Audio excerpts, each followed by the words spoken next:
Welcome to D.Y. Patil College of Engineering and Technology, a trusted destination for engineering, education, and transformative learning.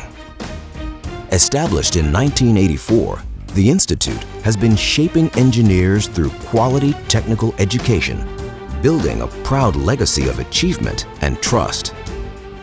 Today, it stands as one of the premier institutions in the country, recognized for its commitment to innovation, impactful research, and a tradition of academic excellence. D.Y. Patil College of Engineering and Technology, building engineers for the real world.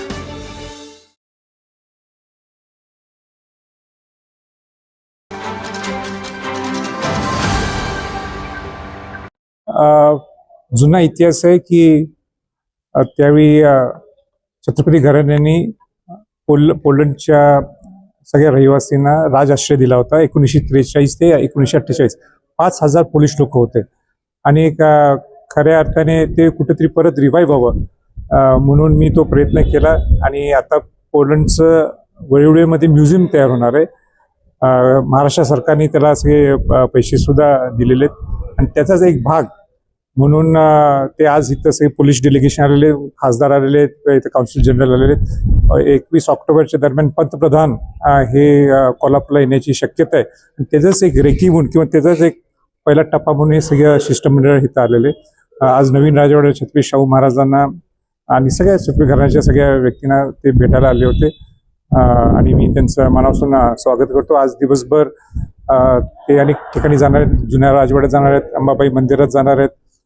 मग संध्याकाळी वळीवडे कॅम्पमध्ये जिथं ते राहिले होते आयुष्यभर, तिथं 5 वर्ष आयुष्यभर म्हणजे 5 वर्ष तिथं राहिले होते, त्यांना ते म्युझियम कसं होणार आहे ते पाहणी करण्यासाठी जाणार आहेत. तिथं सिमेट्री त्यांची इथं आहे, जिथं ते अनेक लोकांना इथं पुरलं गेलेलं आहे, तिथं सुद्धा ते आज संध्याकाळी जाणार. हा त्यांचा कार्यक्रम आहे. संध्याकाळी सगळ्यात महत्त्वाचं जे पोलीस लोक जिथं राहिले होते त्यांचे अनेक आर्टिफॅक्ट्स आहेत. ते आर्टिफॅक्ट 7-8 बॅग भरून आर्टिफॅक्ट्स घेऊन इथं आलेले आहेत. पहिला टप्पा असे 3-4 टप्पे ते करणार आहेत आणि म्हणून एक वेगळं नातं नुसतं कोल्हापूरचं नातं नाही तर एक पोलंडचं आणि भारताचं नातं याच्यावर परत दृढ होताना आपल्याला पाहायला मिळतं.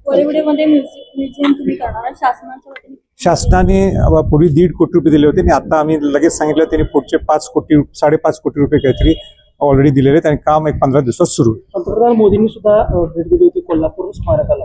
नरेंद्र मोदीजी ज्यावेळी वॉर्सॉला गेले होते त्यावेळी त्यांनी कोल्हापूर मॉन्युमेंटला तिथं भेट दिली आणि त्यांनी न चुकता त्यांच्या ट्विटमध्ये त्यांनी ट्विट केलेले की छत्रपती शिवाजी महाराजांच्या घराण्याने इतकं मोठं मन दाखवलं होतं.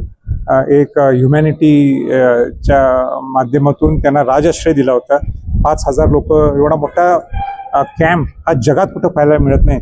ते कोल्हापूरच्या छत्रपती शिवाजी महाराज आणि शाहू महाराजांच्या घराण्यांना असणारे संस्कार आमच्यावर म्हणण्यापेक्षा आमच्या पूर्वजांवर आता आमच्याकडे सुद्धा आलेले त्या माध्यमातून दिसून.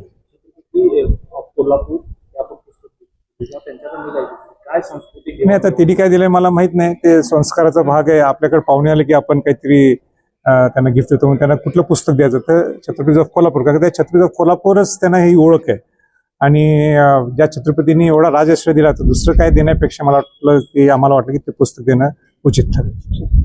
ताज्या घडामोडी पाहण्यासाठी माझा महाराष्ट्र न्यूजला आजच सबस्क्राईब करा.